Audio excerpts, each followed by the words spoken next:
Hey guys, welcome to my channel. So if you're new here, you may know or may not know that I absolutely love ShareAlike horses, but I also love crafts and arts, and today I'm going to show you how to make this diorama. There's lots of ways to make a diorama. You can take pictures of the internet, you can buy one, but today we're going to show you how to make one.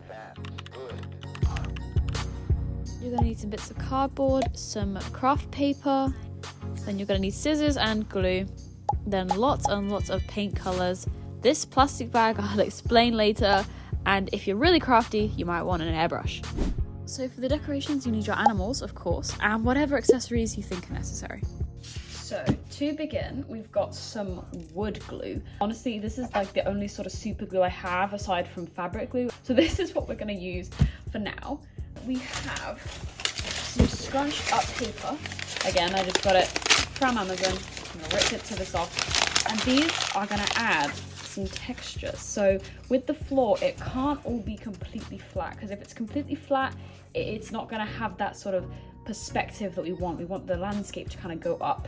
This is what I had in mind anyway, guys. We're going to have the biggest rocks at the back, and we're going to have some smaller bits here. So let's glue these guys in. No, it's not sticking down. I don't know why it's glued. This glue is a bit old.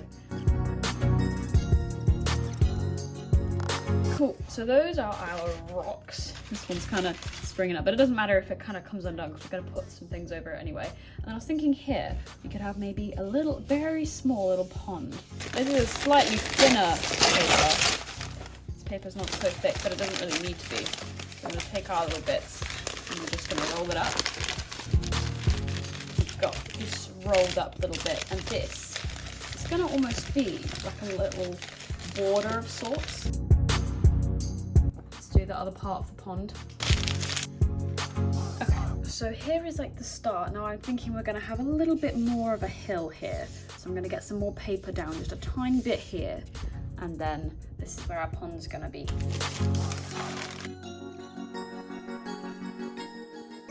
Again, it doesn't really matter if bits stick out because we're going to be pushing them down in a minute anyway. Got to make this make sense is this. Can't really see, but basically it's from some sort of like sack. It's like a rubbish bag, pretty much. But I didn't want to use just traditional paper to cover it up because this floor, well, it would have really good texture of flooring. As you can see, it's got these little divots all in it, and this is going to make for a really cool forest floor texture. So I'm just going to cut this into shape. I'm going to cut it about here. But yeah, here's the piece that I've cut. So it's just going to go on like this pretty much. Let's go ahead and do this corner. Okay, so I'd say our base is pretty much complete. Though I wouldn't say perfect, it's probably not 100% dry, but as you can see, it gets a little bit higher at the back here in the corners, which is absolutely what we wanted. Maybe some more rocks, but it's okay. Can't do that now. As you can see, the pond it's been completely obscured, but I can still feel originally where it was meant to be. It was meant to be right around here, so we're just gonna redo that. I'm just holding down our pond outline. It's more of a triangle pond than a circle pond, but I quite like it. Okay, so I've added a very small rock to the corner, and this is going to be a very important aspect of the water. So for this pond, I'm actually going to put real water in here, but you can't put real water in a diorama if you've got cardboard and paper, because it will just soak right through them. So we've got this really old plastic bag that had paint supplies in it, and I'm going to reuse this into a little decorative part of the pond, but we're going to do that right at the end. Right now, what we're going to do is get on with painting this beautiful background. Let's go and mix some colours. It's brown. Ooh, that's a bit much.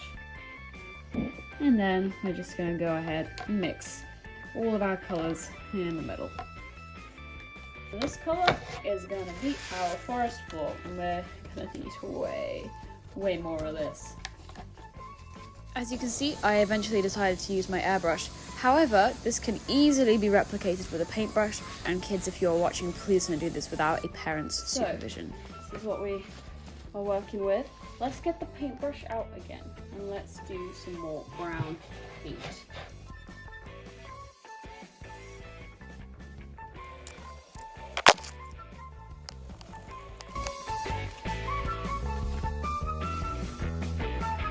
now we're gonna wait for this to just dry. I'm gonna put a couple more layers on it because it's not quite dark enough for my liking, but that's just drying. So we're going to add the river part. So I'm gonna cut, I think, this little bit. Yeah, okay, so we're just gonna need this little bit. Actually, it's not gonna be too much. We should be able to hold a tiny bit of water in there, but we'll see for now. It's gotta work. Let's paint this blue and some green. This bit is super nice and simple. We're just gonna take our blue paint. You guys can't see me mixing that. Let's get the blue and let's put it in the river. Nice blue. Outside around the edge, we're just gonna put some little green patches. This will be covered up anyway by all the DIY moss and things that we're gonna get, but we're gonna just pop some greenery around and outside of it. A little bit down here. We've got this lovely light green color coming in. This is gonna be some accents for our water. I'm just gonna put a little bit in. A little bit in the water. Looks like a little shadow maybe. Some of this in the grass as well.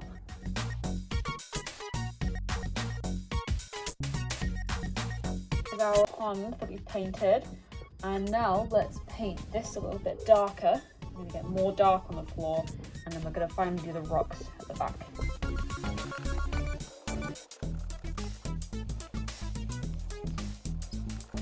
Here's our base. Now let's put some grey shading on the rocks here, the rock here.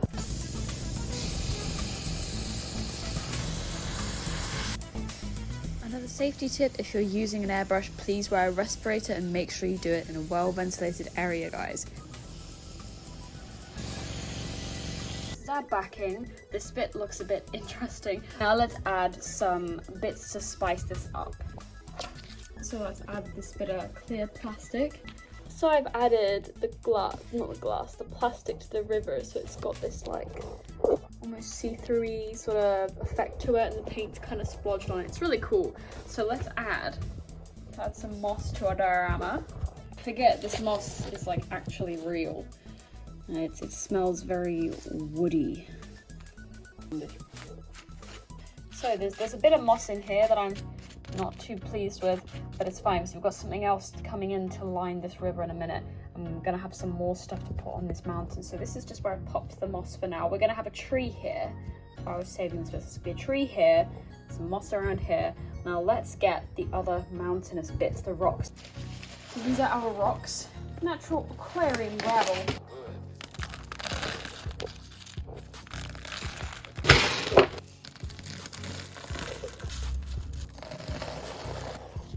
Ivy just lying around.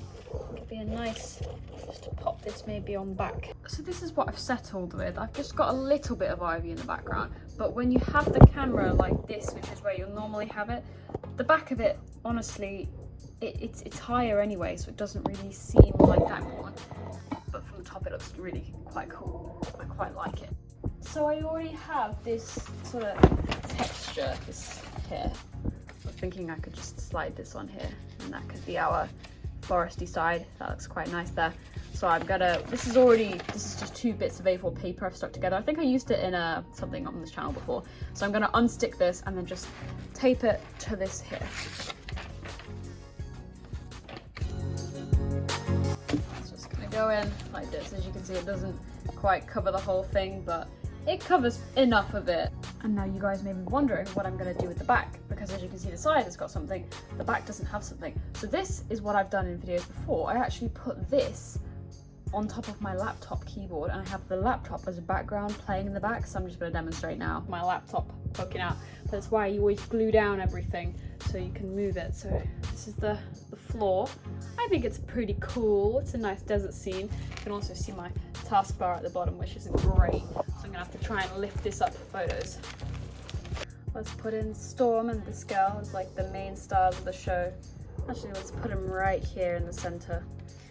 A waterhole, let's put in some cats. Let's put in a cheetah. Let's put in a tiger. Not meant to be at all accurate, guys. I know these guys would not hang out in real life.